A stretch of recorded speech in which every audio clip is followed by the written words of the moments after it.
The frozen wind howled through the gaps in the cabin walls as Penelope Blackburn's hands trembled, her fingers stiff and bloodless as she wrote what might be her final letter. Outside, the wilderness of Colorado's San Juan Mountains stretched endlessly, the early December snowfall of 1879 turning the world an unforgiving white. The sound of approaching footsteps made her heart stutter. She hastily folded the paper, pushing it beneath a loose floorboard moments before the door crashed open. 3 men stomped inside, snow crusting their boots and beards. The leader, a tall, scarred man with eyes like shards of ice, removed his hat and offered a mockery of a gentleman's bow. "Time to move, Miss Blackburn," he said, his voice carrying the bite of the mountain air. "We've outstayed our welcome here." Penelope stood, her chin lifted despite the terror coursing through her veins. "Mr. Weathers, I demand you return me to Silverton at once." "My father, your father," Weathers interrupted, "has had 3 days to reconsider my generous offer. Another 2, and perhaps he'll be more inclined to sell those mining rights." He gestured to his companions. "Tie her hands. We're heading deeper into the mountains." As rough hemp rope cut into her wrists, Penelope's thoughts turned to her father's small but prosperous silver claim, to the bustling town of Silverton she'd come to love since moving west, and to the tall, quiet cowboy who'd taken to escorting her on Sunday walks. Would Hunter Donovan notice her absence? Would anyone follow? Little did she know, 3 miles away, that very cowboy was already loading his Winchester and preparing supplies for a desperate pursuit into the frozen mountains. Hunter Donovan tightened the cinch on his saddle, his breath forming clouds in the frigid air. The early morning light cast long shadows across the livery stable as he secured his provisions. His gelding, Storm, snorted impatiently, sensing his master's urgency. "You're a damned fool, Donovan," Marshal Wilson said from the doorway, arms crossed over his chest. "Those mountains will kill you faster than Weathers and his boys ever could." Hunter continued his preparations without looking up. "She's been gone nearly a day, Marshal. The storms covered most of their tracks already." "That's precisely my point. I've sent telegrams to Durango and Ouray. We'll form a proper search party once the passes are completely snowed in." Hunter finally faced the older man, his expression hard. "Once they've taken her so deep into the mountains we'll never find her. Or once Jacob Blackburn pays the ransom and they kill her anyway." He shook his head. "I appreciate your concern, but I'm leaving now." The marshal sighed, walking over to hand Hunter a paper. "At least take this. It's a warrant for Weathers. Officially makes you a deputy for this pursuit." Hunter folded the paper and tucked it inside his coat. "I'm not doing this as a lawman, Marshal." "I know, son." The marshal's weathered face softened momentarily. "Just come back alive, both of you." With a nod, Hunter mounted Storm and rode out of the stable. The main street of Silverton was already coming to life despite the early hour, miners heading to their claims and shopkeepers sweeping the snow from their storefronts. Hunter stopped briefly at the Blackburn residence, where Jacob Blackburn stood on the porch, his face haggard from a sleepless night. "Mr. Blackburn," Hunter called, tipping his hat. "I'm going after her." The older man descended the steps, approaching Hunter's horse. "I received another note this morning. They want the deed to my mine and $5,000. He passed a folded paper to Hunter. "There's a map. They've marked where I'm to bring the money in 5 days." Hunter studied the crude drawing. "This is near Trout Lake, 15 miles into the mountains." He folded the map and pocketed it. "They won't be there yet. I can intercept them before they reach their hideout." "Be careful, Donovan. Weathers is a desperate man." Blackburn hesitated, his voice dropping. "Penelope spoke of you often." "I believe she cares for you deeply." Hunter's jaw tightened. "I'll bring her home, sir. You have my word." With that promise hanging in the cold mountain air, Hunter urged Storm forward, leaving the safety of Silverton behind. The road soon gave way to narrow trails, and those trails to wilderness unmarked by anything save the occasional game path. The snowfall had been heavy, but Hunter could still make out signs of their passage: a broken branch here, a scuff in the snow there. By midday, he'd found their first campsite, the ashes of their fire still warm beneath the surface. They had perhaps a 6-hour lead on him. Hunter pushed on, stopping only when necessary to rest his horse or consult his compass. The day's light was waning when he spotted a wisp of smoke rising above the trees ahead. Dismounting, Hunter secured Storm to a pine and approached on foot, Winchester in hand. Through the trees, he could make out a small clearing with a lean-to shelter. 2 men sat by a fire, while a third stood guard. Penelope was nowhere in sight. Hunter crept closer, straining to hear their conversation over the wind. "Should have just taken the money outright instead of this kidnapping business," the younger of the seated men was saying.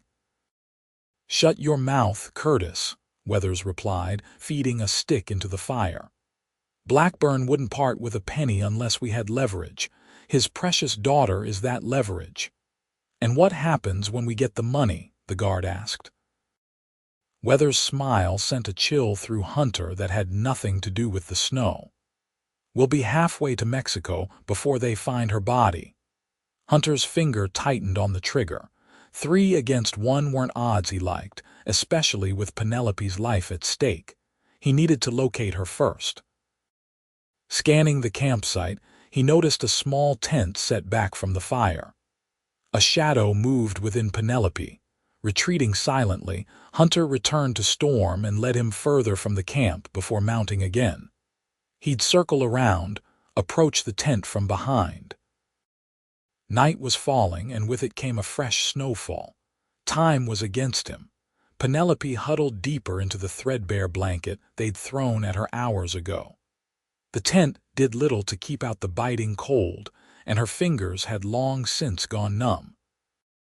Outside, she could hear her captors talking, their voices occasionally rising in argument. She'd tried to track their journey through the mountains, but disorientation had set in quickly once they left the main trails. Weathers had been careful to keep her blindfolded when they passed any landmarks she might recognize. Her father would pay the ransom, of that she had no doubt.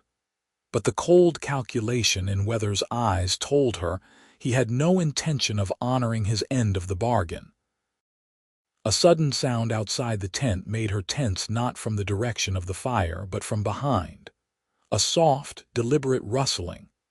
Penelope pressed herself against the far side of the tent, heart pounding.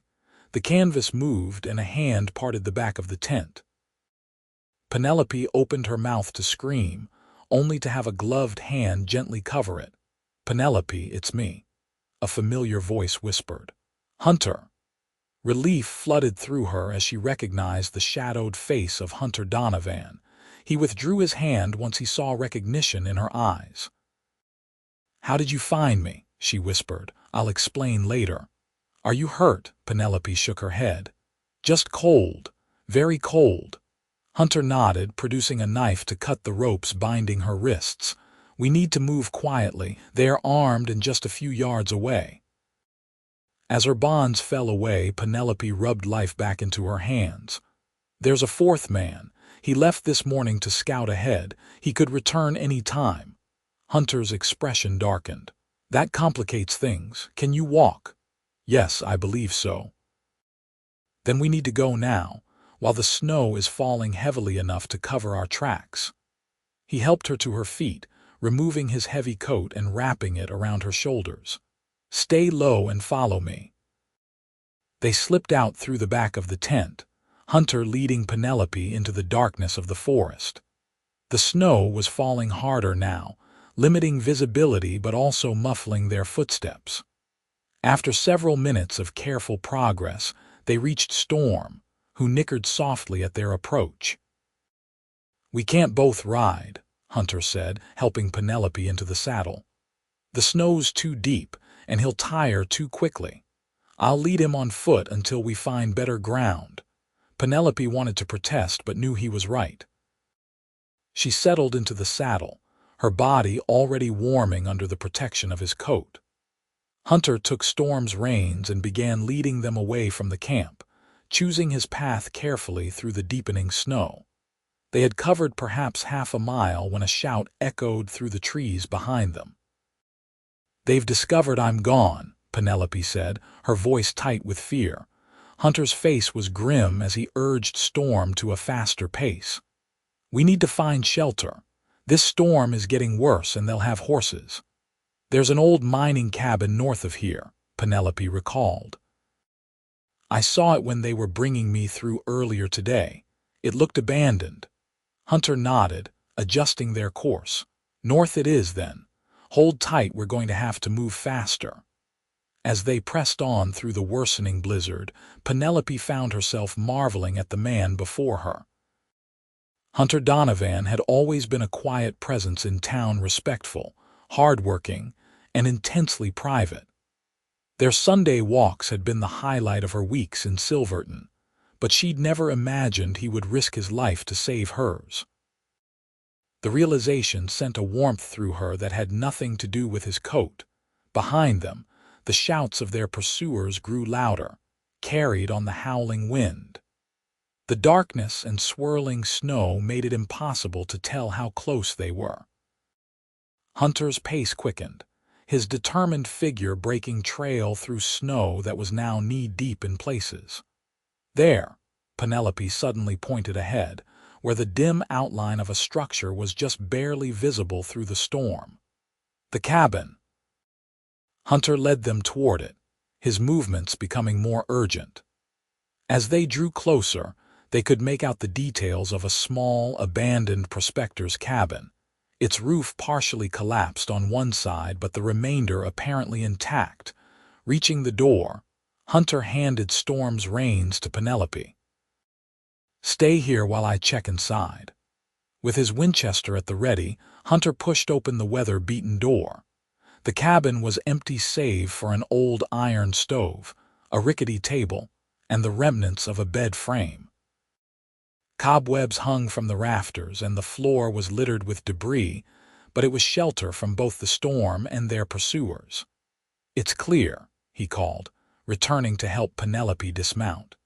Once inside, Hunter secured the door with a wooden beam that had fallen from the roof.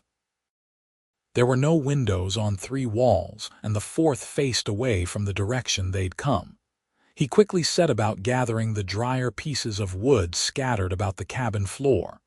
"We need a fire," he said, moving to the stove and checking its condition. "But not too large. The smoke might give us away." Penelope helped, her movements stiff from cold and exhaustion. "Do you think they saw us come this direction?" "Hard to say." Hunter successfully got a small fire started in the stove, feeding it carefully to control the smoke. "The storm works both for and against us. It covers our tracks but also makes it almost impossible to move quickly or see far ahead." As the cabin slowly warmed, Penelope sank down against the wall nearest the stove, fatigue finally overtaking her. Hunter brought Storm inside. The cabin was just large enough to accommodate the horse in one corner and removed his saddle and tack. "You should rest," Hunter said, coming to sit beside her. "We'll need to move at first light." Penelope nodded, her eyelids heavy. "Hunter, I can't thank you enough for coming after me." In the dim light of the stove fire, his face was all angles and shadows. "I would have followed you to the ends of the earth, Penelope." The quiet intensity of his words made her breath catch. "Why?" she asked, though part of her already knew the answer, hoped for it, even. Hunter was silent for a long moment, his eyes fixed on the glowing embers visible through the stove's grate. "Because from the first moment I saw you step off that stagecoach 6 months ago, I knew my life would never be the same." He turned to look at her then, his gaze unwavering. "I'm not a man of many words, but I need you to know that a sudden noise outside cut him off." They both froze, listening intently. The wind had died down momentarily, and in the relative quiet they could hear the distinct sound of horses approaching. "They've found us," Penelope whispered, fear returning in a rush. Hunter was already on his feet, rifle in hand. "Stay low," he instructed, moving to the door and positioning himself to the side of it. "If anything happens to me, take Storm and ride east. Keep the North Star on your left and you'll eventually reach the road back to Silverton." Penelope rose, her exhaustion forgotten in the face of this new danger. "I'm not leaving without you." Before Hunter could respond, a voice called out from outside. "We know you're in there, Donovan. Send out the girl and maybe we'll let you live." Hunter exchanged a glance with Penelope. "Weathers," he confirmed quietly. "You're outgunned and surrounded," Weathers continued. "You've got 1 minute to make your decision before we burn that cabin down around you." Hunter's mind raced. The cabin was mostly wood and would go up like tinder if they set it ablaze. Fighting their way out wasn't an option, not with Penelope to protect and unknown numbers against them. "There's another way," Penelope said suddenly, moving to the far side of the cabin. "Look." She pointed to where the partially collapsed roof had created a gap just large enough for a person to squeeze through. "We could escape while they're watching the door." Hunter assessed the opening. It was risky, they'd be exposed momentarily, and Storm couldn't follow, but it might be their only chance. 30 seconds, Donovan," Weathers called. "We'll have to leave Storm," Hunter said regretfully, stroking the horse's neck. "And move fast once we're outside." He grabbed his saddlebags, slinging them over his shoulder, and made sure his pistol was secure in its holster. "Time's up," Weathers shouted. "Boys, get the torches ready." Hunter helped Penelope up to the opening first, his strong hands supporting her as she climbed. The gap was tight, but she managed to squeeze through, dropping into the snow on the other side. Hunter followed, his broader shoulders making the passage more difficult, but he made it through just as the first sounds of commotion came from the front of the cabin. They found themselves in near total darkness, the storm having intensified again. The back of the cabin faced a steep slope that led up into denser forest. Without a word, Hunter took Penelope's hand, and they began to climb, using the trees for cover and support. Behind them, angry shouts erupted as their escape was discovered. A shot rang out, the bullet splintering wood somewhere to their right. Hunter pulled Penelope closer, shielding her with his body as they continued their ascent. The slope grew steeper, the snow deeper. Each step became a battle against gravity and exhaustion. Hunter's grip on Penelope's hand remained firm, anchoring her when she stumbled. The pursuit behind them seemed to falter as the difficulty of the terrain and the blinding snow worked in their favor. After what felt like hours but was likely only 20 minutes of hard climbing, they reached a small plateau. The forest was thicker here, the trees providing some shelter from the relentless snow. "We need to keep moving," Hunter said, though his own breath came in ragged gasps. "They'll follow our trail once the storm lets up." Penelope nodded, too winded to speak. Her legs felt like lead, and her lungs burned with each inhale of freezing air, but the alternative, capture or death, drove her forward. They continued through the night, stopping only when absolutely necessary to rest. The temperature continued to drop, and without Hunter's coat, which Penelope still wore, he was beginning to show signs of the cold's effect. His movements grew stiffer, his responses slower. Just before dawn, they stumbled upon a natural shelter, a small cave formed by an outcropping of rock. Hunter checked it carefully for signs of animal habitation before declaring it safe. "We can rest here for a few hours," he said, his voice hoarse.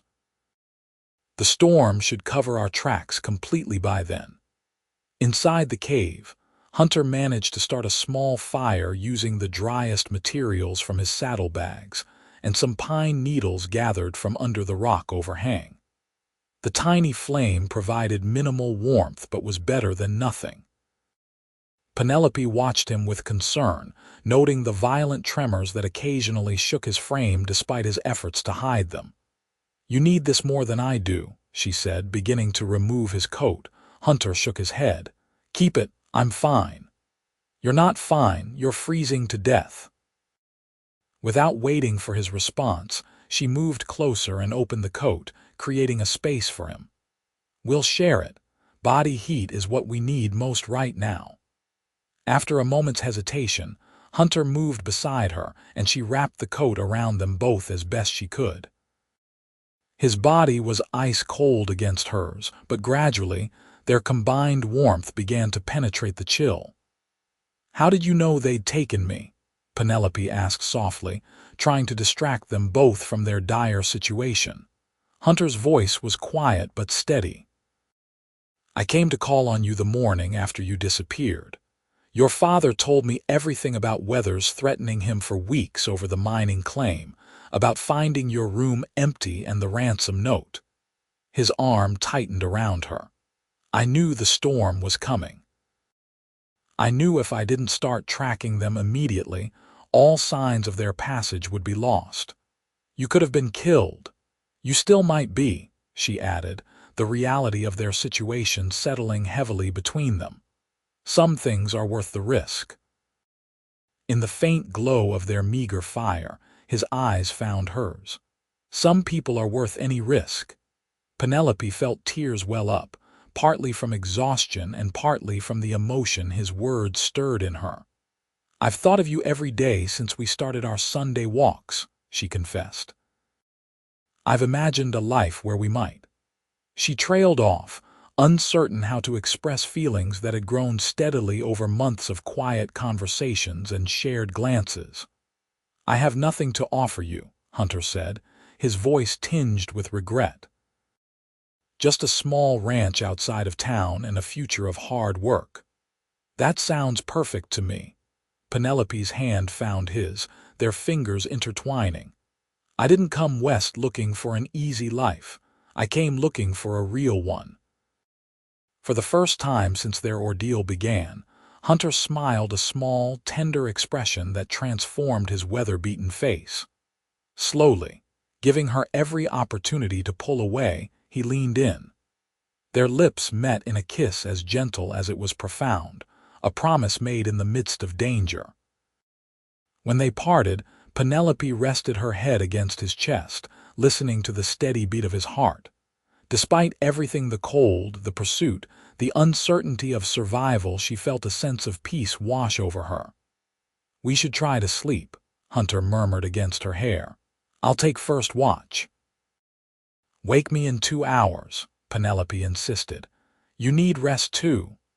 Hunter agreed, though they both knew he would let her sleep as long as possible. As Penelope drifted into an exhausted slumber, Hunter kept vigilant watch, his Winchester across his knees and his thoughts on the woman in his arms and how to get her safely home. The pale winter sun was high in the sky when Penelope finally woke, disoriented at first by her unfamiliar surroundings. Hunter was no longer beside her, and panic flared briefly until she spotted him at the cave entrance, scanning the landscape below.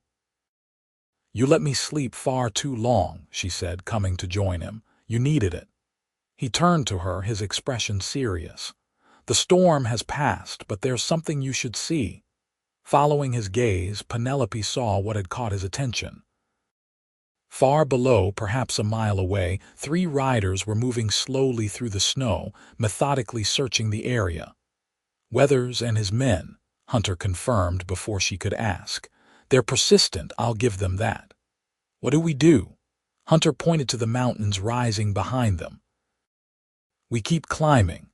There's an old trapper's route through that pass. It eventually leads to our array, but there's a ranger station about halfway that should have supplies and possibly help." The prospect of more climbing through deep snow was daunting, but Penelope nodded resolutely. How far? 10 miles, maybe 12. Rough terrain. Hunter studied her face. It won't be easy. Neither was growing up with 5 brothers, Penelope replied with a determined smile. I'm stronger than I look, Mr. Donovan. A flash of admiration crossed Hunter's features. I've never doubted that for a moment, Miss Blackburn. They packed quickly, salvaging what they could from Hunter's saddlebags jerky, a canteen of water, matches, and a small medical kit. The coat they continued to share as best they could, taking turns wearing it fully when the terrain required single-file movement. The day's journey was arduous. The snow was knee-deep in places, and the ascent grew steeper as they approached the pass. Twice they had to backtrack when their path ended in impassable cliffs. By mid-afternoon, dark clouds were gathering again, threatening another storm. We need to find shelter before nightfall, Hunter said, studying the darkening sky with concern. A storm like the one last night would be fatal in these conditions. They pushed on with renewed urgency, following a natural gully that wound upward through increasingly rugged terrain. The temperature was dropping rapidly, and Penelope could feel the cold seeping through her boots and gloves. Hunter, without the coat for the past hour, was showing signs of serious cold exposure. His movements were sluggish, and his speech occasionally slurred. "Hunter," Penelope said sharply when he stumbled for the 3rd time in as many minutes. "You need the coat now." He started to refuse, but she was already removing it and placing it around his shoulders. "Don't argue. We take turns. That was our agreement." Hunter didn't have the energy to protest. As they continued their climb, Penelope kept a watchful eye on him, recognizing the dangerous symptoms of hypothermia from her father's lectures on mountain survival. Just as the first snowflakes of the new storm began to fall, they spotted what appeared to be a man-made structure ahead, a small cabin nestled against the mountainside, nearly invisible against the rocks and trees surrounding it. "The ranger station?" Penelope asked hopefully. Hunter shook his head. "Too small and in the wrong location." He studied it cautiously. "It might be a hunter's cabin or an old mining claim." "Either way, it's shelter," Penelope pointed out, her teeth beginning to chatter from the cold. They approached carefully, aware that such cabins were sometimes occupied by prospectors, trappers, or worse, outlaws hiding from the law. Hunter drew his pistol before knocking firmly on the weathered door. When no response came, he cautiously pushed it open. The interior was dark and smelled of must and old smoke, but it was mercifully empty of human inhabitants. A small iron stove stood in one corner, similar to the one in the previous cabin. A rough-hewn table, a single chair, and a narrow cot with a straw mattress completed the sparse furnishings. "It's not much, but it will keep us alive," Hunter said, securing the door behind them. Penelope immediately set about gathering materials for a fire while Hunter checked the cabin's structural integrity. To their good fortune, they discovered a small stack of firewood beside the stove and a basic array of supplies left by the previous occupant: a pot, some coffee, beans, and even a tin of salt pork that had been carefully preserved.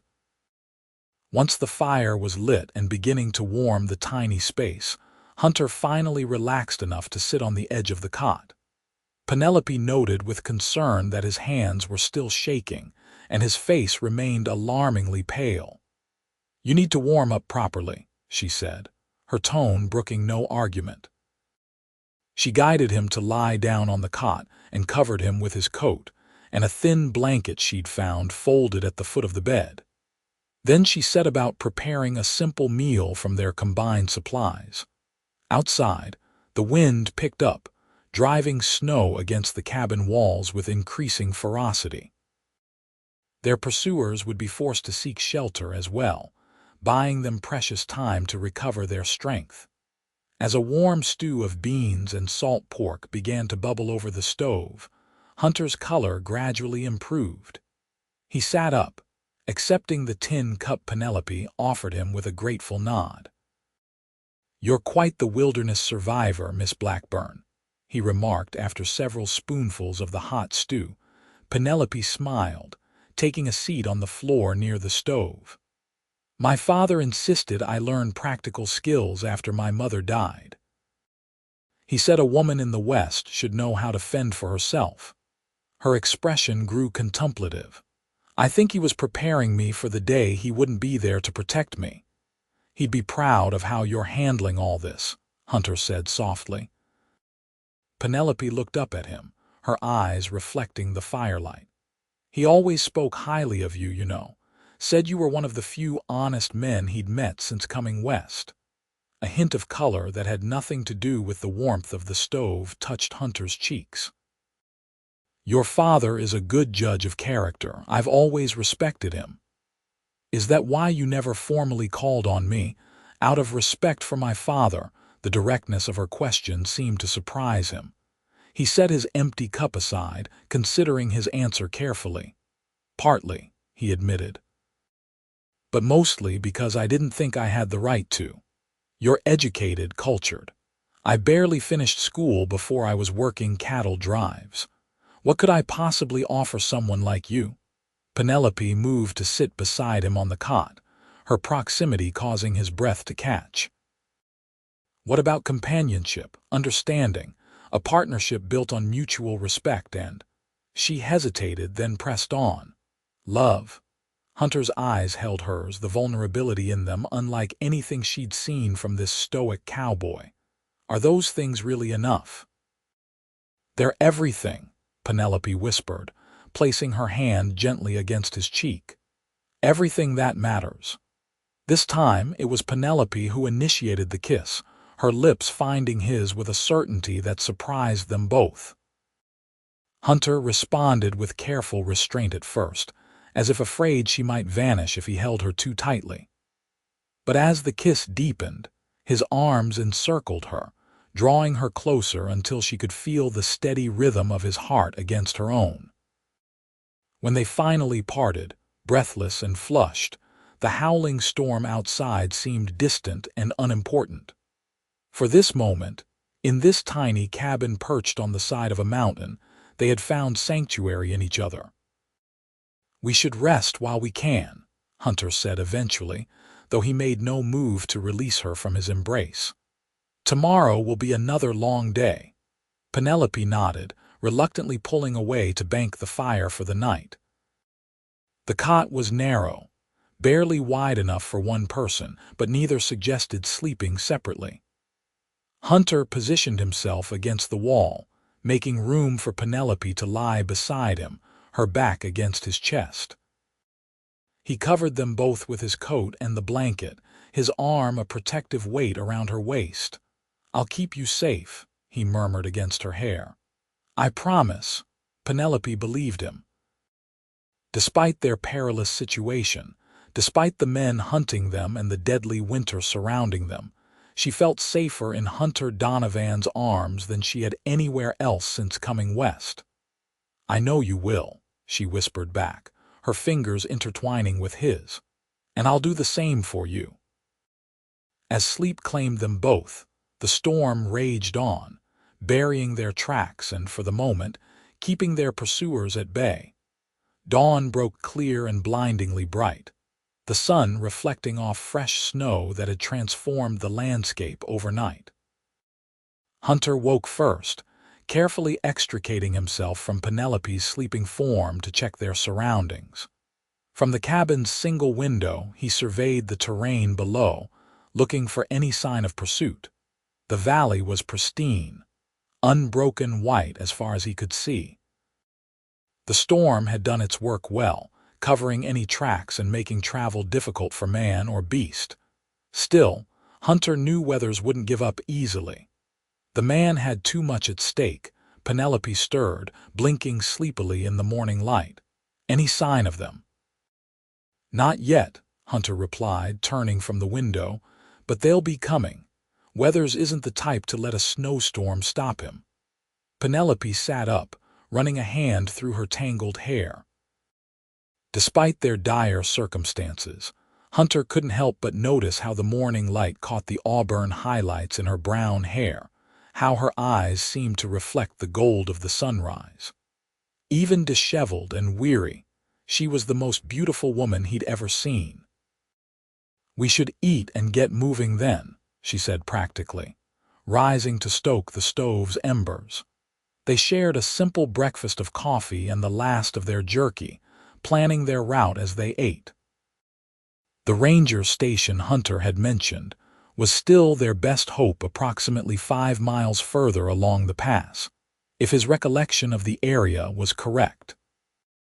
"The snow will make travel slow," he warned, "but the station should have horses, supplies, and possibly rangers who can help us get back to Silverton." Penelope nodded, her expression resolute. "Then we'd better get started." They left the cabin an hour after sunrise, having taken the time to ensure the fire was completely out and the door secured behind them. The snow was deep in places, reaching mid-thigh, but the clear sky and relative calm made their progress steadier than the previous day. Hunter led the way, breaking trail through the deepest drifts and offering Penelope a hand over the most challenging terrain. They traveled in companionable silence for the most part, conserving their energy for the difficult journey. By midday, they had covered perhaps 2 miles less than Hunter had hoped, but reasonable given the conditions. They paused to rest on a fallen log that protruded from the snow, sharing the last of their water. "Tell me about your ranch," Penelope said suddenly, her breath forming clouds in the cold air. Hunter looked surprised by the question but answered readily enough. "It's not much to speak of yet. 40 acres of decent grazing land about 3 miles outside town. A small cabin that needs more work than I care to admit." His expression softened as he described it.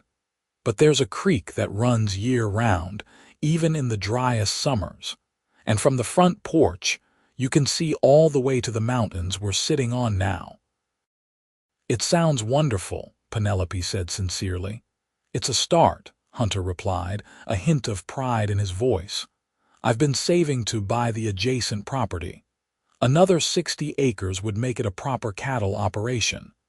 "Is that your dream, to be a cattle rancher?" Hunter considered the question, his gaze fixed on the distant peaks. "My dream is to build something lasting, something that might still be standing 100 years from now." He looked at her then, his eyes holding a warmth that defied the freezing temperatures around them. "Something worth passing on to the next generation." The implication of his words hung between them, neither quite ready to address it directly. Instead, Penelope reached for his gloved hand, giving it a gentle squeeze. "I believe you will," she said simply. They continued their journey, the conversation shifting to lighter topics: Penelope's childhood in St. Louis, Hunter's years working cattle drives across the territory, their mutual love of literature that had surprised them both during their Sunday walks.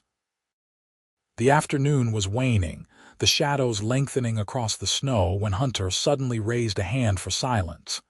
He cocked his head, listening intently. "What is it?"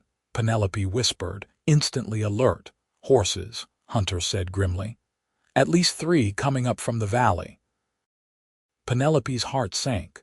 "Weathers." Hunter nodded, his expression hardening. "We need to move faster, find cover." He scanned their surroundings, assessing options. "The terrain gets rockier ahead.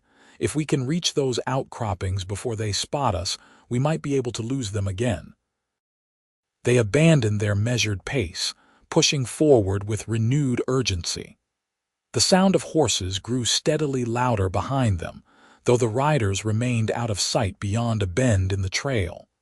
"They're following our tracks," Penelope realized aloud. "The fresh snow, we've left a clear path for them." Hunter didn't reply, his focus entirely on reaching the rocky area ahead. Penelope could see what had caught his attention, a series of granite outcroppings that created a natural maze of passages and potential hiding places. They were perhaps 50 yards from the rocks when a shout echoed across the mountainside. "There they are!" Penelope glanced back to see 3 riders cresting a rise behind them, Weathers in the lead. Even at this distance, she could see the glint of a rifle in his hands. "Run!" Hunter commanded, drawing his pistol. "Get to the rocks." Penelope hesitated for only a second before complying, plunging through the snow toward the granite formations. Behind her, she heard Hunter fire twice, not aiming to hit at this range, but to slow their pursuers and buy them precious seconds. The strategy worked. The riders pulled up, seeking cover of their own as Hunter continued to provide covering fire. Penelope reached the rocks and ducked behind the first large boulder, her lungs burning from exertion. Hunter appeared moments later, sliding into cover beside her as a bullet chipped stone inches from his head. "Keep moving," he urged, reloading his pistol with practiced efficiency. "We need to get deeper into these rocks." They wound their way through the natural labyrinth, the gunfire behind them growing more sporadic as Weathers and his men were forced to dismount and follow on foot. The advantage was shifting. Hunter knew these mountains better than their pursuers, and on foot, their odds were more evenly matched. The rocky terrain eventually gave way to forest again, the pines growing densely on the steep slope. Hunter led them at an angle, climbing steadily while working their way eastward toward the pass that would lead them to the ranger station. The gunfire had stopped entirely now, replaced by the distant sounds of men shouting to each other as they tried to pick up the trail. The forest and gathering dusk were working in Hunter and Penelope's favor, concealing their path and making pursuit increasingly difficult. After nearly an hour of hard travel, Hunter finally called a halt. They had reached a small clearing, and ahead, barely visible in the fading light, stood a solid wooden structure. "The ranger station," Hunter confirmed, relief evident in his voice. "We made it." Penelope sagged against a tree, exhaustion threatening to overcome her now that their goal was in sight. "Are you sure it's occupied? There's no smoke from the chimney." Hunter frowned, studying the building more carefully. "You're right. This time of year there should be someone posted here." His hand moved to his pistol instinctively. "Stay here while I check." "No," Penelope said firmly, pushing away from the tree. "We stay together." After a moment's consideration, Hunter nodded. They approached the station cautiously, alert for any sign of danger. The building was larger than the cabin they'd sheltered in the previous night, a proper 2-room structure with a covered porch and sturdy construction. Hunter knocked on the door, then tried the handle when no response came. It was unlocked. Inside, they found the station neat but unoccupied, with signs that the ranger had departed recently, perhaps when the first storm hit. "He's probably down in our way," Hunter surmised, lighting a lamp he found on a table. "They don't usually maintain the high stations through the worst winter months." The station was well supplied, a fully stocked woodpile, preserved food, clean bedding, and most importantly, a stable attached to the rear of the building where 2 horses nickered softly at their entrance. "This changes everything," Hunter said, checking the animals quickly and finding them in good condition. "With horses, we can make it to our ray by tomorrow afternoon, even in this snow." Penelope leaned against the doorframe, relief washing over her. "And Weathers won't know we've found transportation until it's too late." Hunter returned to her side, his expression cautiously optimistic. "We'll leave at first light, take the eastern trail down to our ray. From there, we can telegraph your father and the marshal in Silverton." For the first time since her abduction, Penelope allowed herself to believe they might actually survive this ordeal. The realization brought unexpected tears to her eyes. Hunter noticed immediately, his brow furrowing with concern. "Penelope, what's wrong?" She shook her head, smiling through her tears. "Nothing's wrong, I'm finally letting myself believe we might make it." Hunter's expression softened. He reached out, gently brushing a tear from her cheek. "We will make it. I promise to keep you safe, remember." Penelope caught his hand in hers, turning her face to press a kiss against his palm. "And you've kept that promise, against impossible odds." The gesture seemed to undo something in Hunter. The careful restraint he'd maintained even after their kiss in the cabin faltered. With a gentleness that belied his strength, he drew her into his arms, his lips finding hers with an urgency born of relief and something deeper, something that had been growing between them since long before this journey began. Penelope responded in kind, her arms winding around his neck as she pressed herself closer. The fear and exhaustion of the past days melted away, replaced by a different kind of heat, one that had nothing to do with survival, and everything to do with the man holding her as if she were the most precious thing in the world. When they finally parted, Hunter rested his forehead against hers, his breathing uneven. "I should check the perimeter, make sure we weren't followed." Penelope nodded, reluctantly stepping back. "I'll see what supplies we have for dinner." While Hunter secured the station and tended to the horses, Penelope took stock of their resources. The ranger had left the place well-provisioned: flour, coffee, beans, salt pork, and even some dried fruit. There was a water pump that, to her delight, wasn't frozen, providing clean, cold water with a few vigorous strokes. By the time Hunter returned, stamping snow from his boots, Penelope had a hearty stew simmering on the stove and biscuits baking in the small oven. The station was warming nicely, the solid walls holding in the heat far better than the cabins they'd previously sheltered in. "Any sign of Weathers?" she asked as Hunter hung his coat by the door. "None. The snowfall's picked up again, which works in our favor." He crossed to the stove, inhaling appreciatively. "That smells incredible." "Amazing what one can do with actual ingredients," Penelope said with a smile. "It's nearly ready." They ate at the small table by lamplight, the howling wind outside making their shelter seem all the more secure. For the first time in days, they could eat until they were full, rest without one eye open, and plan their next steps without the immediate pressure of pursuit. After dinner, Hunter spread a map he'd found among the station's supplies across the table. "Here's our route," he said, tracing a line with his finger. "If we leave at dawn, we can be in Ouray by mid-afternoon, assuming the trail is passable." Penelope studied the map, noting the steep descents and narrow passages they would need to navigate. "And if Weathers figures out where we've gone?"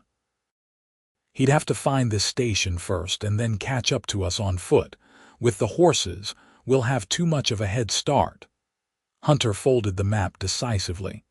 "By this time tomorrow, you'll be safe in Ouray with a telegraph sent to your father." "And you?" Penelope asked, her eyes meeting his across the table. Hunter hesitated. "I'll see you safely to Ouray, then return to Silverton to report to the marshal. Weathers and his men need to be brought to justice." "You can't go after them alone," Penelope protested. "Not after everything we've been through." "I won't be alone. The marshal will organize a proper posse once he knows where to look." Hunter's expression was determined. "Weathers has terrorized too many people for too long. It ends now." Penelope wanted to argue further but recognized the resolve in his voice. Instead, she reached across the table to take his hand. "Promise me you'll be careful. I couldn't bear it if something happened to you now." Hunter turned his hand to clasp hers, his thumb tracing gentle circles on her palm. "I promise." He paused, seeming to gather his courage. Penelope, when this is over, when you're safely home, would you allow me to call on you properly? With your father's permission, of course. The formality of the request, so at odds with the intimacy they'd shared over the past days, brought a smile to Penelope's lips.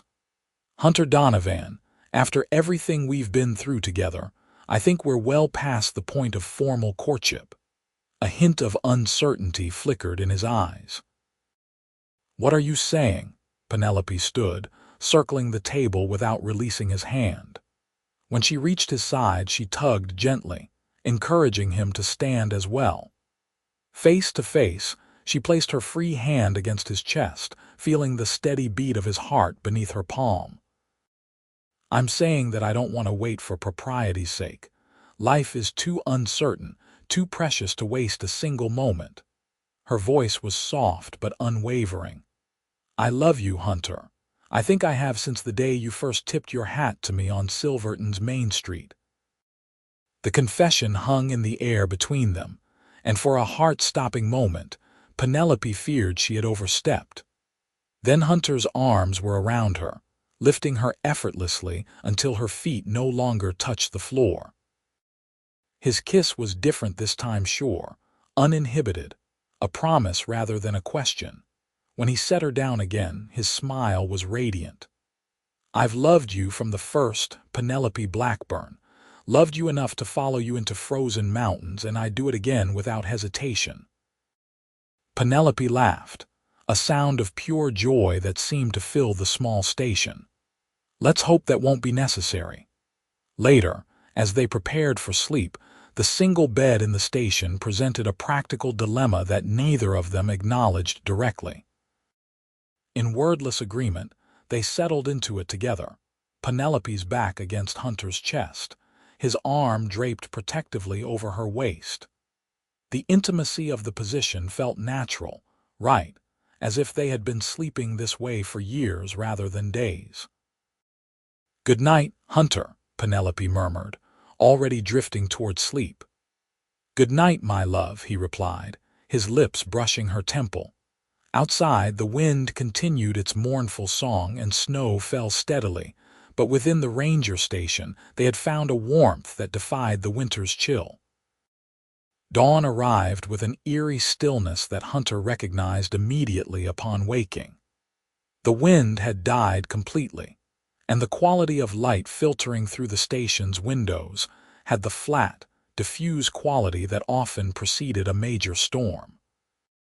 He carefully extricated himself from Penelope's sleeping form to check the conditions outside. Opening the door, he found nearly a foot of fresh snow had fallen overnight. The sky was a uniform gray, heavy clouds promising more to come. Hunter's years in the mountains had taught him to read these signs. A major blizzard was approaching, perhaps the worst of the season thus far. Their window for reaching our ray had just narrowed considerably. Closing the door, he returned inside to find Penelope awake and watching him, her expression questioning. We need to leave immediately, Hunter said without preamble. There's a storm coming, a big one. If we don't make it to our ray before it hits, we could be stranded for days. Penelope nodded, immediately alert. How long do we have? A few hours at most. The sky's already starting to build. They worked efficiently, preparing a quick breakfast while gathering supplies for the journey. Hunter packed saddlebags with enough provisions to last several days, just in case they were forced to seek shelter along the route. Penelope, meanwhile, dressed in layers, adding a heavy woolen shirt she found among the ranger's supplies over her own clothing. Hunter saddled the horses, a sturdy bay gelding for himself, and a smaller, sure-footed mare for Penelope.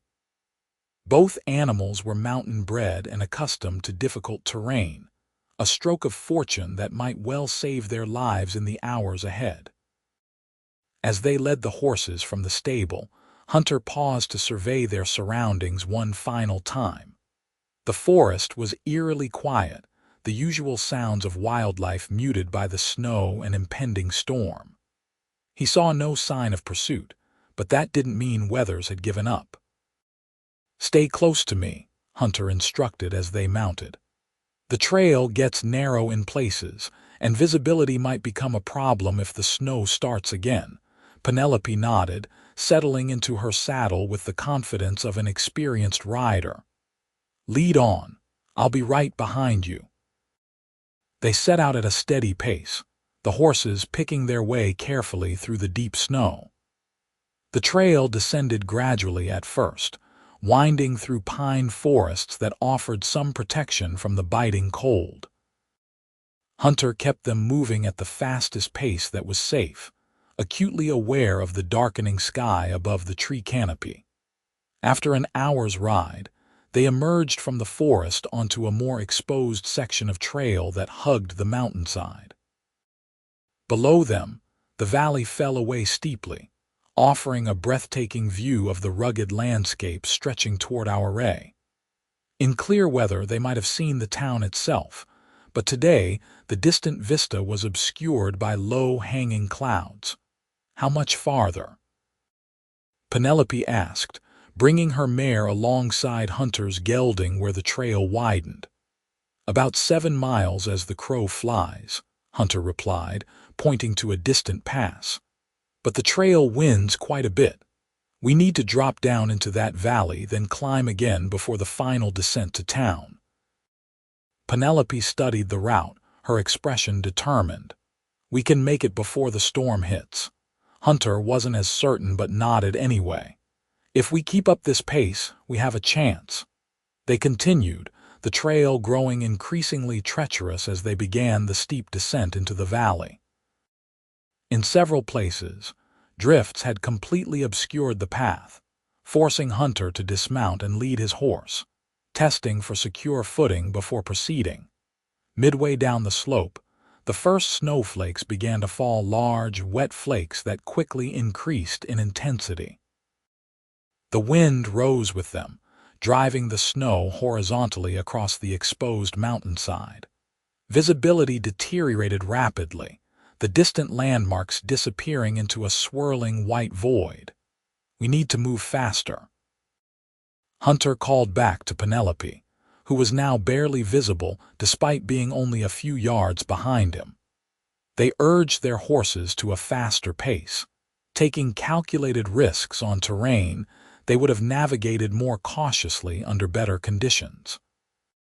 The animals seemed to sense the urgency, responding admirably to their riders' commands. They had nearly reached the valley floor when Penelope's mare suddenly stumbled, her front leg plunging through what appeared to be solid ground but was actually a snow-covered stream. The horse recovered quickly, but not before Penelope had been thrown forward against the animal's neck, nearly losing her seat. Hunter wheeled his gelding around, his heart in his throat. "Are you all right?" Penelope straightened, her face pale but composed. "I'm fine, just startled." She patted her mare's neck reassuringly. "Is she injured?" Hunter dismounted to check, running his hands carefully down the mare's foreleg. The animal flinched slightly but put weight on the leg when asked. "Just a minor strain, I think, but we'll need to go easier on her from here." This development complicated their already tight timeline. Hunter glanced at the sky, now completely obscured by swirling snow. The storm had arrived ahead of his predictions, and with it came a decision point. "We have 2 options," he told Penelope frankly. "We can push on toward our ray and risk being caught in the open if the storm worsens, or we can seek shelter now and wait it out." Penelope considered, brushing accumulating snow from her shoulders. "How long might we be stranded if we seek shelter?" "Days, potentially." "A storm like this could last 48 hours or more. And our supplies? Enough for 3 days if we're careful." Penelope's eyes met his, her decision already made. "We push on. I won't hide in another cabin while my father worries and Weathers remains free to threaten others." Hunter nodded, unsurprised by her resolve. "Then we'll need to be extra cautious. Stay directly behind me, and if I signal to stop, do so immediately." They remounted and continued their journey, now moving at a slower pace to accommodate the mare's injury and the increasingly hazardous conditions. The snowfall intensified, reducing visibility to mere yards and transforming the landscape into an alien, featureless white. Hunter navigated primarily by instinct and memory, occasionally dismounting to verify they remained on the trail. The valley floor, which should have provided easier traveling, became a navigation challenge as landmarks disappeared under the rapidly accumulating snow. They had been traveling for perhaps another hour when Hunter noticed Penelope's mare beginning to favor her injured leg more pronouncedly. He called a halt, helping Penelope dismount to rest the animal. "She can't go much further like this," he said grimly, checking the leg again and finding increased heat and swelling. "Could we double up on your gelding?" Penelope suggested, her teeth chattering slightly despite her efforts to conceal her discomfort. Hunter assessed his horse thoughtfully. "For short distances, yes, but not all the way to our array, not in these conditions." He scanned their surroundings, barely visible through the thickening snow. "There should be a lined shack about half a mile east of here. The mining companies maintain them along these routes for situations exactly like this." "Can we reach it before dark?" Hunter checked his pocket watch, wiping snow from its face. It was just past noon, but the storm had created a premature twilight. "If we move now, yes." They decided to lead both horses on foot, reducing strain on the injured mare and allowing Hunter to better navigate the increasingly obscure trail. Progress was painfully slow, each step requiring effort as the snow depth increased steadily. Just as Hunter was beginning to fear he had misjudged their location, the dark outline of a structure emerged from the swirling white. The lined shack was smaller than the ranger station, but solidly built a single room with a small attached lean-to for horses. Hunter helped Penelope inside before tending to the animals, settling them in the lean-to with feed bags he found hanging on the wall. By the time he joined Penelope in the main cabin, she had already started a fire in the small stove using supplies left by previous occupants. "It's not much," she said, gesturing to their surroundings, "but it will keep us alive." Hunter stomped snow from his boots and removed his coat, hanging it near the stove to dry. "It's more than many travelers find in a blizzard. We were fortunate." The shack was indeed basic: a plank floor, rough-hewn walls chinked with mud and moss, a single window covered with oilcloth instead of glass. A narrow bunk built into one wall, a small table with a single stool, and the iron stove comprised the entirety of its furnishings. Hunter brought in their saddlebags, taking inventory of their supplies. Between what they'd packed at the ranger station and what previous occupants had left behind, they had enough food for several days. Firewood was plentiful, stacked neatly along one wall. "How's your mare?" Penelope asked as she unpacked their food provisions. "The leg is definitely strained, possibly sprained. She needs rest more than anything." Hunter set about melting snow for drinking water. "We won't be going anywhere until she recovers, regardless of when this storm passes." Penelope absorbed this information with remarkable composure. "How far are we from our array?" "About 5 miles. Under normal conditions, less than 2 hours' ride." "So near, yet so far," she murmured, gazing at the window where snow was already accumulating on the sill. Hunter moved to stand beside her, placing a gentle hand on her shoulder. "We're safe, Penelope. That's what matters most right now." She covered his hand with her own, leaning slightly into his touch. "I know, it's just, my father must be beside himself with worry." "Jacob Blackburn is one of the strongest men I know," Hunter said reassuringly. "And he raised a daughter just as strong. He knows you're fighting to get back to him, just as he's fighting to find you." Penelope turned to face him, her eyes shining with unshed tears. "Thank you for saying that. And for everything else." She gestured around them. "For finding shelter in a blizzard, for following me into these mountains, for—" She trailed off, overcome. Hunter drew her into his arms, holding her as the emotions of the past days finally found release. Her tears came quietly, dampening his shirt as he stroked her hair and murmured words of comfort. When she finally stilled, he tilted her face up to his. "I will always find you," he said simply. "No matter where you go, no matter who tries to take you from me. That is my promise to you, Penelope Blackburn." Her lips found his with an urgency that matched the storm raging outside. Unlike their previous kisses, tempered by exhaustion and the constant threat of pursuit, this one ignited something deeper, something neither of them had allowed themselves to fully acknowledge until now. Hunter responded in kind, his arms tightening around her waist as her hands found their way to his shoulders, then his neck, then tangled in his hair.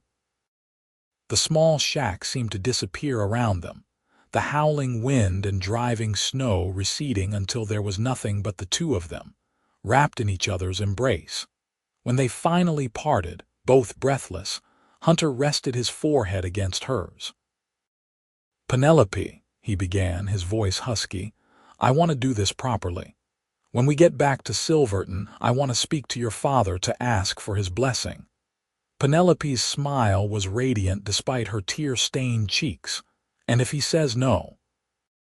"Then I'll ask again the next day and the day after that, until he recognizes that my intentions are honorable and my love for you is eternal." She laughed softly, the sound warming the small space better than any fire could. "He won't say no. He respects you too much." "Even so," Hunter insisted, "I want to do right by you. You deserve nothing less." Penelope's expression softened. She traced the line of his jaw with gentle fingers. "You've already done right by me, Hunter Donovan, more than any man I've ever known." Outside, the blizzard intensified, snow piling against the walls of the small shack and wind finding every crack and crevice. But inside, wrapped in each other's arms before the glowing stove, Hunter and Penelope had found a warmth that defied the bitter cold of the Colorado mountains. The blizzard raged through the night and into the following day, confining them to the tiny lined shack.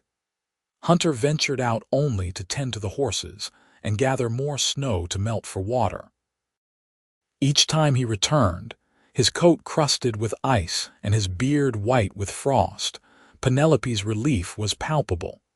They passed the time in conversation, learning more about each other in those confined hours than they had in months of Sunday walks. Hunter spoke of his childhood in Kansas, of losing his parents to fever when he was 16 and striking out west with nothing but a horse and his father's old rifle. Penelope shared stories of her mother, who had instilled in her a love of literature and music before succumbing to consumption when Penelope was just 14. "That's why my father brought me west," she explained, seated beside Hunter on the narrow bunk, a tin cup of coffee warming her hands. "The doctors said the mountain air might prevent me from developing the same condition." Hunter nodded thoughtfully. "Your father is a wise man. The West has been good for you." "Better than I could have imagined," she agreed, her smile holding a warmth meant only for him. By the second morning, the storm had finally begun to abate. The wind died down to occasional gusts, and the snowfall lightened from a blinding deluge to gentle, sporadic flurries. Hunter checked on the mare, finding her leg improved though still not fully healed. "We could try for our ray tomorrow if the weather holds," he told Penelope as they shared a simple breakfast of beans and hardtack. "You could ride my gelding and I'd lead the mare." Penelope considered the proposal. "And if she can't make it?" "Then I'll see you safely to town and come back for her. These mining companies value their horses, they wouldn't want one abandoned.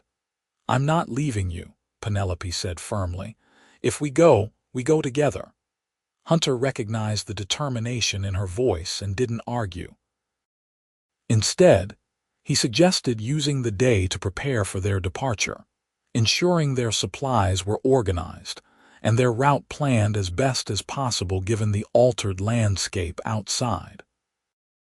Midday, as Hunter was checking their remaining firewood supply, a sound from outside froze him in place, the distinctive crunch of footsteps in snow, approaching the shack. He motioned for Penelope to stay silent, reaching for his pistol as he moved cautiously toward the single window. Peering out through a corner of the oilcloth, he could make out a lone figure trudging through the knee-deep snow toward their shelter. One man, he whispered to Penelope, could be a traveler caught in the storm. Or one of Weathers' men, she replied, her voice steady despite the fear evident in her eyes. Hunter positioned himself beside the door, pistol ready. Stay back against the far wall. The footsteps reached the small porch. A moment later, a knock sounded, 3 sharp raps that seemed unnaturally loud in the stillness following the storm. "Hello, the cabin," a voice called. "Anyone inside?" Hunter exchanged a glance with Penelope, who shook her head slightly. The voice wasn't familiar to either of them. "Identify yourself," Hunter called through the door, his pistol aimed and ready. "Name's Mitchell, ranger out of our array," the voice replied. "Got caught in the storm checking the high trails. Saw smoke from your chimney." Hunter remained cautious. "Slide your identification under the door." There was a pause, then the sound of paper being pushed beneath the door. Hunter retrieved it without taking his eyes off the entrance, a badge and official documentation confirming the man's identity as Thomas Mitchell, U.S. Forest Ranger assigned to the Ouray district. With a nod to Penelope, Hunter holstered his pistol and opened the door. The man outside was indeed wearing a ranger's uniform beneath his heavy coat, his face weather-beaten and his beard frosted with ice. "Come in before you freeze," Hunter said, stepping aside. Ranger Mitchell stomped snow from his boots before entering, nodding gratefully to Penelope. "Much obliged. Thought I might not make it through that blizzard." He extended a gloved hand to Hunter. "Tom Mitchell." "Hunter Donovan," Hunter replied, shaking the man's hand. "And this is Miss Penelope Blackburn." Recognition flickered across Mitchell's face. "Blackburn, from Silverton." When Penelope nodded, his expression turned serious. "Madam, there are men looking for you all over these mountains. Your father's offered a substantial reward for information leading to your safe return." "I was kidnapped," Penelope explained, moving closer to Hunter. "A man named Weathers and his associates took me from my home in Silverton. Hunter tracked them into the mountains and helped me escape, but Weathers has been pursuing us ever since." Mitchell removed his coat, hanging it beside Hunter's. "Weathers, you say? Clive Weathers, you know him?" Hunter asked sharply. "Know of him," Mitchell corrected. "He's wanted in 3 counties for claim jumping, extortion, and at least 2 murders that the law can prove." He eyed them both with newfound respect. "You've had quite an ordeal. More than we'd care to repeat," Penelope said with feeling. "We were planning to try for Ouray tomorrow. One of our horses is injured, but we're hoping she'll be sound enough to travel." Mitchell nodded thoughtfully. "I came up from the South Trail. It's passable with caution, but—" He hesitated. "There's something you should know. I spotted 3 men camped about 2 miles from here yesterday, just before the worst of the storm hit. They had the look of men up to no good." Hunter's jaw tightened. "Weathers and his men, did they see you?" "Don't believe so. I was up on a ridge and visibility was already poor." Mitchell accepted the cup of coffee Penelope offered him. "They seemed to be waiting out the storm, same as everyone else in these mountains." This news cast their plans in a new light. If Weathers was that close, Their journey to our ray would be more dangerous than anticipated. But having a ranger accompanying them improved their odds considerably. "What brings you up to these trails in winter, Ranger?" Hunter asked, his natural caution still not entirely satisfied. Mitchell sipped his coffee before answering. "Reports of poachers setting illegal trap lines. The blizzard caught me by surprise while I was investigating." He turned to Penelope. "Your father's telegram reached our ray 3 days ago. The town marshal organized search parties, but most had to turn back when the storm hit." The knowledge that help had been sent, that her father was actively searching for her, brought tears to Penelope's eyes. "Thank you for telling me that," she said softly. Mitchell nodded, his expression sympathetic. "If your horse can travel, I can guide you to our ray tomorrow by the safest route. With any luck, we'll avoid Weathers entirely." Hunter and Penelope exchanged glances, a silent communication passing between them. Finally, Hunter extended his hand to the ranger.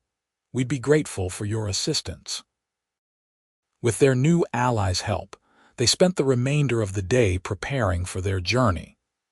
Mitchell examined the injured mare, applying a poultice from his own supplies that he claimed would reduce swelling overnight.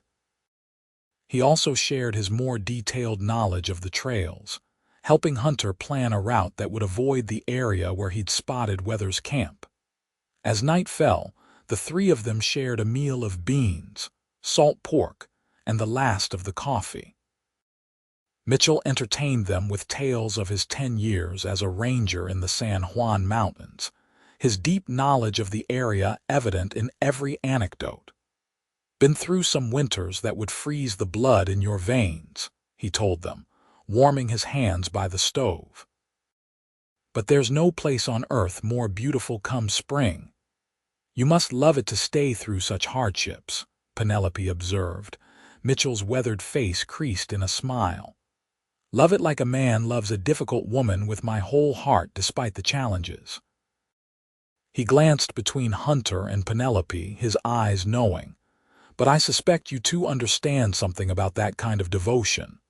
Hunter's hand found Penelope's, their fingers intertwining naturally. "We're learning," he said simply. Mitchell excused himself soon after, insisting on sleeping in the lean-to with the horses despite their offers to share the cramped cabin. "You young folks deserve some privacy," he said with a wink that brought color to Penelope's cheeks. "Besides, I've slept in worse places than a horse stall."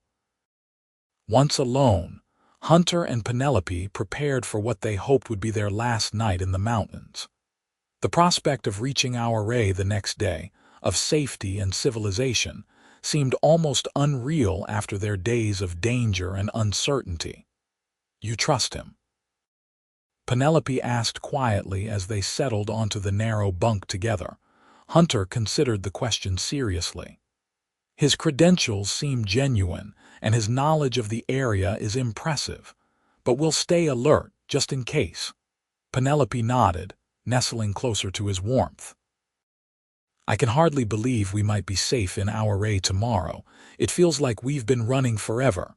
Hunter's arm tightened around her. "Not forever, just long enough to know what matters most." He placed a gentle kiss on her forehead. "Get some rest. Tomorrow will be a long day." They fell asleep wrapped in each other's arms, the small line shack quiet save for the occasional crack of the fire, and the soft whistling of wind through the chinks in the walls. Morning arrived clear and brilliantly cold, the sun reflecting off the fresh snow with blinding intensity. They rose early, preparing a hot breakfast before checking on the horses. To their relief, the mare's leg had improved significantly overnight, Mitchell's poultice having reduced the swelling considerably. "She'll manage the journey if we take it slow," Mitchell assured them, tightening the cinches on his own horse, a sturdy mountain pony he'd left in the lean-to. "We should reach our ray by mid-afternoon if we start now."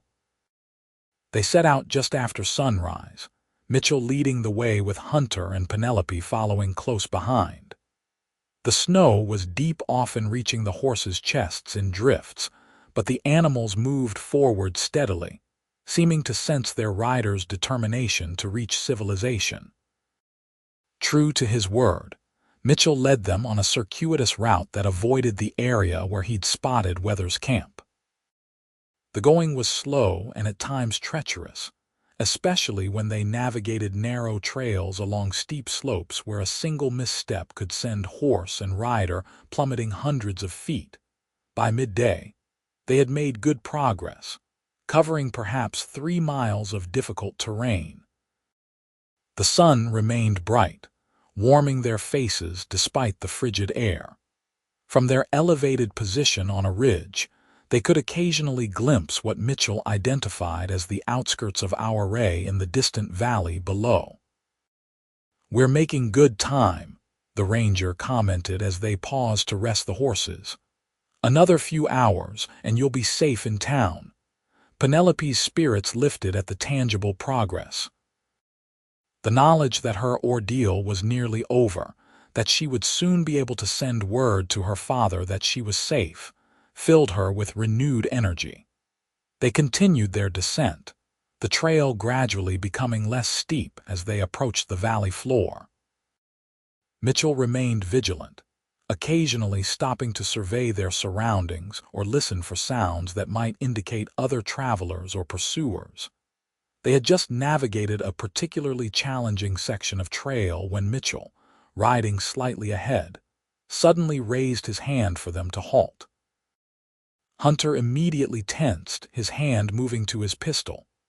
"What is it?" Penelope whispered, her horse shifting nervously beneath her. Mitchell pointed to a ridge perhaps half a mile away. "Riders, 3 of them." Hunter followed his gesture, eyes narrowing against the glare of sun on snow. Sure enough, 3 mounted figures were visible against the skyline, apparently surveying the valley below. "Weathers," Hunter confirmed grimly. "They must have left their camp early trying to pick up our trail." "They haven't spotted us yet," Mitchell observed. "But they will if we continue on this trail. It's too exposed for the next mile or so." Hunter considered their options quickly. "Is there another route to our ray?" Mitchell nodded slowly. "There's an old mining track that cuts through that ravine to the east. Rougher going, and it adds distance, but it would keep us hidden from view." "Then that's our path," Hunter decided. "Lead on, Ranger." Mitchell guided them off the main trail and into denser forest, where the trees provided cover from distant observers. The going became significantly more difficult. Fallen trees, hidden rocks, and deep snow drifts made each step precarious. The injured mare struggled in places, but Hunter led her carefully, encouraging her forward. They had been following this alternative route for perhaps 20 minutes when Penelope noticed Mitchell becoming increasingly agitated, frequently checking over his shoulder and adjusting his course seemingly at random. "Is something wrong, Ranger Mitchell?" she asked during one such pause. "Not sure," he replied, his expression troubled. "Just thought I heard something behind us, probably just an animal disturbing the snow." Hunter exchanged a glance with Penelope, his own senses now on high alert. They continued forward, the silence between them heavy with unspoken concern. Another 10 minutes passed before Mitchell suddenly reined in his horse, gesturing urgently for them to stop. "There's a clearing ahead. Wait here while I check that it's safe to cross." Before Hunter could object, the ranger had spurred his horse forward, disappearing around a bend in the trail. Penelope moved her horse closer to Hunter's, her face reflecting the same unease he felt. "Something doesn't feel right," she whispered. Hunter nodded, his hand now resting openly on his pistol. "Stay close to me." They waited, the minutes stretching uncomfortably. Hunter was just about to suggest they follow when Mitchell reappeared, his expression relaxed. "All clear," he called, waving them forward. "And I've found a better trail beyond the clearing." Reluctantly, Hunter urged his gelding forward, Penelope following closely with the mare on a lead rope. As they rounded the bend, a small clearing indeed opened before them, perhaps 50 yards across and surrounded by dense pines. Mitchell waited on the far side, gesturing for them to hurry. Halfway across the open space, Hunter suddenly reined in sharply, causing Penelope to pull up beside him. "What's wrong?" she asked, alarmed by the tension in his posture. Hunter's eyes were fixed on Mitchell, who had dismounted and was standing beside his horse at the edge of the trees. "His tracks," Hunter said quietly. "Look at his tracks." Penelope glanced down. Mitchell's horse had indeed left a clear trail through the deep snow leading directly into the clearing from the far side. He didn't scout ahead, Hunter realized aloud. He came from the other direction. As if sensing their discovery, Mitchell's demeanor changed instantly. He reached inside his coat, withdrawing not a ranger's tool but a revolver. "That's far enough," he called, his previously friendly voice now hard with command. "Weathers wants a word with you both." Hunter's reaction was immediate. He wheeled his horse, shouting for Penelope to ride back the way they'd come. But as they turned, 3 more riders emerged from the trees behind them, cutting off their retreat. Clive Weathers sat atop a large black horse at the center, flanked by his 2 companions, all with weapons drawn. "Excellent work, Mitchell," Weathers called. "Your acting skills are improving." Mitchell's laugh held no warmth. "Easy money." They trusted the badge without question. Trapped in the center of the clearing, Hunter positioned his horse to partially shield Penelope, his mind racing for an escape route. But with armed men on 2 sides and deep snow all around, their options had vanished. Weathers urged his horse forward, stopping a cautious distance away. "Mr. Donovan, you've led us quite a chase through these mountains." His cold eyes shifted to Penelope. "And Miss Blackburn, your father must be sick with worry by now." "Let her go, Weathers," Hunter said, his voice steady despite the dire situation. "Your quarrel is with Jacob Blackburn, not his daughter." Weathers smiled, the expression never reaching his eyes. "My quarrel is with anyone who stands between me and what I want. Currently, that includes both of you." He gestured to his men, who began to spread out, encircling them. "Now, hand over your weapon, Donovan, before things get unnecessarily messy." Hunter's grip tightened on his pistol.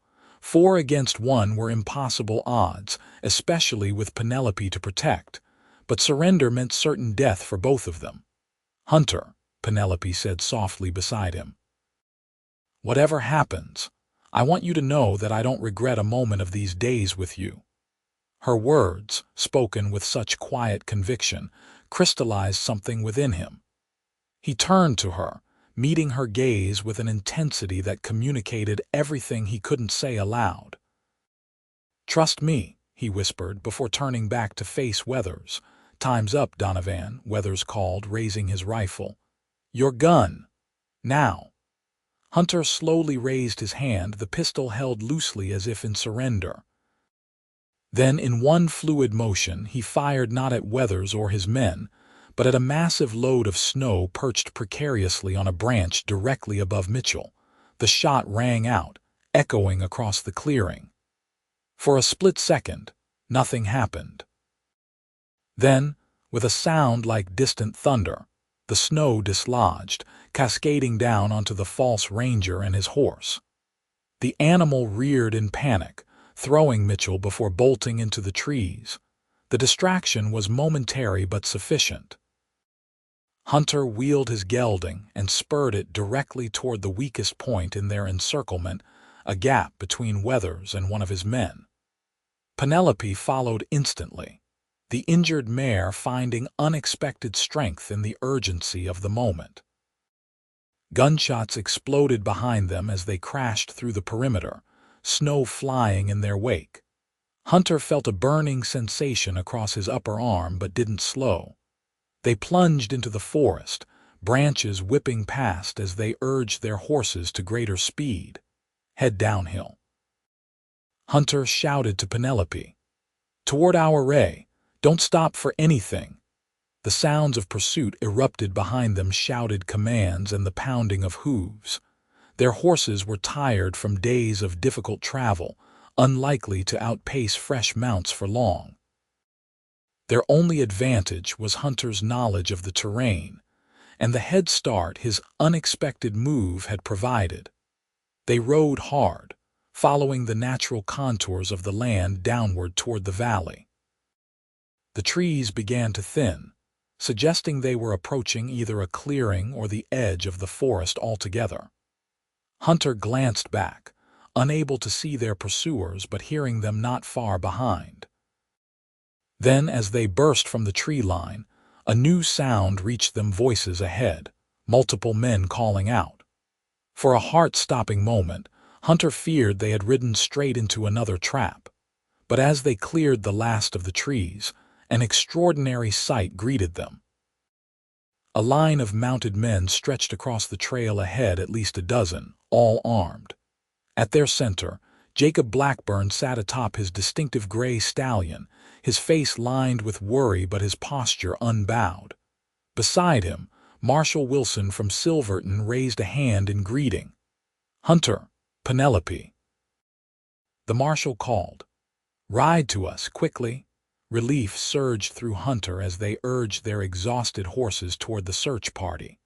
Behind them, the sounds of pursuit faltered as Weathers and his men emerged from the trees, only to find themselves facing overwhelming opposition. "Father," Penelope cried as they reached the line of rescuers. Jacob Blackburn dismounted in an instant, reaching up to help his daughter from her saddle and gathering her into his arms with a sob of relief. Hunter remained mounted, turning to face the direction they had come from. Weathers and his three companions had pulled up at the edge of the forest, clearly reassessing their options in the face of such odds. Marshal Wilson moved his horse alongside Hunter's. "You look like you've been through hell, Donovan." "And back," Hunter agreed, his eyes not leaving Weathers. "But it was worth every step." The marshal raised his voice, projecting it toward the four men at the forest's edge. "Clive Weathers, you and your men are surrounded. Throw down your weapons and surrender peacefully." For a tense moment, it seemed Weathers might choose to fight despite the hopeless odds. Then, with a curse audible even at that distance, he dropped his rifle into the snow. His companions followed suit, their faces masks of resignation. As several members of the search party moved to take the outlaws into custody, Hunter finally allowed himself to dismount. His legs nearly buckled beneath him, days of strain and the recent gunshot graze taking their toll. Jacob Blackburn approached, one arm still around his daughter's shoulders. "Hunter Donovan," the older man said, his voice thick with emotion. "I don't have words to thank you for bringing my daughter back to me." Hunter straightened despite his exhaustion. "Sir," before he could continue, Jacob surprised him by pulling him into a fierce embrace. "You did what I couldn't," he said quietly. "You found her when no one else could. I will be forever in your debt." When Jacob released him, Hunter found Penelope watching them both, her eyes shining with tears of joy. She moved to Hunter's side, taking his hand openly before her father. "Father," she said, her voice steady despite her emotions, "there's something you should know." "Hunter and I can see what's between you," Jacob interrupted gently, his gaze moving between them. "A man would have to be blind to miss it." Hunter squared his shoulders, suddenly acutely aware of the impropriety of their situation, days alone in the mountains, unchaperoned. Despite the extraordinary circumstances, he wanted to do right by Penelope and her father. "Mr. Blackburn," he began formally, "I would like your permission to court your daughter. My intentions are honorable, and I swear to you that nothing improper has occurred during our time in the mountains." Beside him, Penelope squeezed his hand, a small smile playing at the corners of her mouth at his formal address. Jacob Blackburn studied them both for a long moment before breaking into a warm laugh. "Court her? After what you two have been through together?" He shook his head, amusement replacing the worry that had lined his face moments before. "Hunter, I'd say you're well past the courting stage. What you need is my blessing, not my permission." Hunter blinked, caught off guard by the unexpected response. "Sir." Jacob's expression sobered, though warmth remained in his eyes. "My daughter is the most precious thing in my life. You risked everything to save her, followed her kidnappers into frozen mountains with no thought for your own safety." He placed a hand on Hunter's shoulder. "There is no man on earth I would trust more with her happiness." Penelope moved closer to Hunter, her arms slipping around his waist. "Then you approve, father?" "Wholeheartedly," Jacob confirmed, "though I would appreciate a proper wedding before any grandchildren arrive." Penelope's cheeks flushed crimson.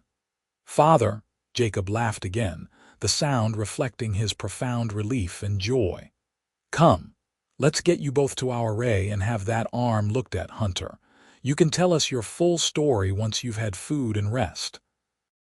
As the search party reorganized to escort their prisoners to town, Hunter found a moment alone with Penelope. He took both her hands in his, studying her face as if committing every detail to memory.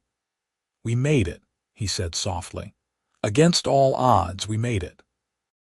Penelope's smile was radiant despite her exhaustion. "Was there ever any doubt? You promised to keep me safe." "A promise I intend to keep for the rest of our lives," Hunter replied, his voice lowering to a whisper meant only for her. "Penelope Blackburn, will you marry me? Not because of what we've been through, but because I want to build that lasting thing I spoke of with you by my side." Tears welled in Penelope's eyes, but her smile never faltered. "Yes, Hunter Donovan, 1,000 times yes." Their kiss was brief, but filled with promise, a pledge more binding than any formal vow. Around them, the search party prepared to depart, and the captured outlaws were secured for the journey to our ray. But in that moment, there was only the two of them, surrounded by the mountains that had tried to claim them but had instead forged a bond no force on earth could break. The town of Silverton welcomed them home with a celebration that would be remembered for years to come. Flags and banners lined the main street as the returning party rode in, Penelope and Hunter at its center.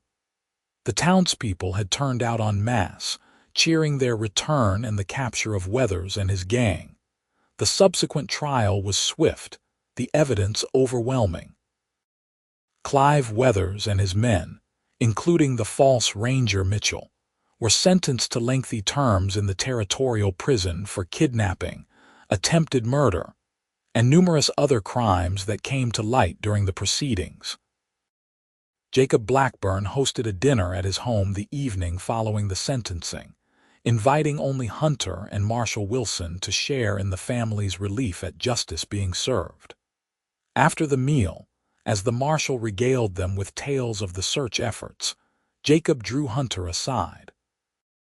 "I have something I want to show you," the older man said, leading Hunter to his study. Inside, Jacob retrieved a document from his desk drawer and handed it to Hunter. "Consider it an early wedding present." Hunter unfolded the paper, his eyes widening as he recognized it as a deed. "Sir, this is the Carson property adjoining yours," Jacob confirmed. "Those 60 acres you've been saving for, I purchased them last week." Hunter was momentarily speechless, overwhelmed by the gesture. "Mr. Blackburn, I can't accept this. It's too much." Jacob placed a hand on his shoulder. "My daughter loves you, Hunter. She's chosen to build her life with you. I want that life to start on the strongest possible foundation." His expression grew serious. "I'm not giving you this land because you saved Penelope. I'm giving it because I believe in the future you two will create together." After a moment's consideration, Hunter extended his hand. "Thank you, sir. We'll make you proud." "You already have," Jacob replied, clasping his hand firmly. The wedding took place 6 weeks later, as soon as the snow began to retreat from the valleys. The entire town of Silverton attended, the small church overflowing with well-wishers. Penelope wore her mother's wedding dress, altered by the town's seamstress to fit her slender frame. Hunter, unaccustomed to formal attire, nevertheless cut a striking figure in a new suit, his usual weathered hat replaced with a polished bowler for the occasion. Their vows were simple but heartfelt, spoken with a depth of emotion that brought tears to many eyes. When the minister pronounced them husband and wife, the cheer that erupted from the congregation could likely be heard all the way to our array. The celebration continued well into the night, with dancing and feasting at the Grand Imperial Hotel. As the evening waned, Hunter led his bride away from the festivities, helping her into the wagon that would take them to their home to the ranch they would build together. The cabin Hunter had spoken of so modestly had been transformed in the weeks leading up to the wedding. With help from friends and neighbors, he had expanded it considerably, adding a proper bedroom, a larger kitchen, and a covered porch that, as promised, offered a view all the way to the mountains that had both imperiled and united them. As Hunter lifted Penelope over the threshold, she gasped at the sight that greeted her. The interior was warm and inviting, simple but thoughtfully furnished. A bookshelf held volumes she recognized from her father's library, a wedding gift delivered quietly the day before. Fresh curtains hung at the windows and a colorful quilt adorned the bed, made by the women of Silverton as a community gift. "It's perfect," she whispered, turning to face her husband. "Absolutely perfect." Hunter's arms encircled her waist, drawing her close. "Not quite perfect yet," he murmured against her hair, "but it will be with you here." In the years that followed, the Donovan ranch flourished. The combined 100 acres supported a growing herd of cattle, managed with the same care and determination Hunter brought to everything he did.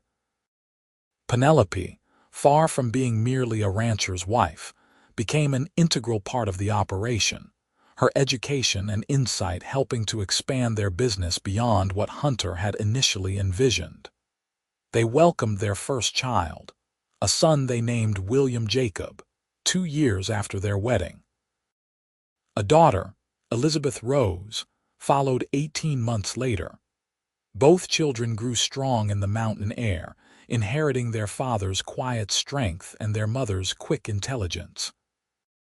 Jacob Blackburn remained a frequent visitor, doting on his grandchildren and offering guidance when asked, but always respecting the independence of the home his daughter and son-in-law had created.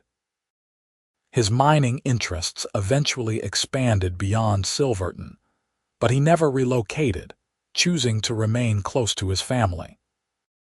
On their 5th wedding anniversary, Hunter surprised Penelope with a journey not into the mountains that had tested them so severely, but to a small, peaceful valley he had discovered on the far side of their property. There, beside a clear running stream, he had begun construction on a small cabin. "For us," he explained as Penelope explored the partially completed structure, "a place to come when we need to remember what matters most." "As if we could ever forget," she replied, leaning into his embrace as they stood on what would become the cabin's porch. Hunter's arms tightened around her, his voice soft against her ear. "Never, not for a single day." From that vantage point, they could see their ranch in the distance, the expanded house, the barn, the corrals where their cattle and horses grazed peacefully. Beyond that, the town of Silverton nestled in the valley, and further still, the mountains that had once seemed so formidable, but now stood as silent witnesses to the life they had built together. "I would follow you anywhere, Penelope Donovan," Hunter said, echoing words spoken in a different context, years before. Across deserts, through storms, into frozen mountains. Penelope turned in his arms, her eyes reflecting the same love they had when she'd first realized her feelings for him in that tiny lined shack. "And I would always find my way back to you," she replied. "No matter what paths we walk, they lead to each other in the end." Their kiss, witnessed only by the mountains and sky, sealed a promise that had been made in the most trying of circumstances and tested by time and life's challenges. It was a promise that would endure, like the mountains themselves, unchanging, unshakable, eternal.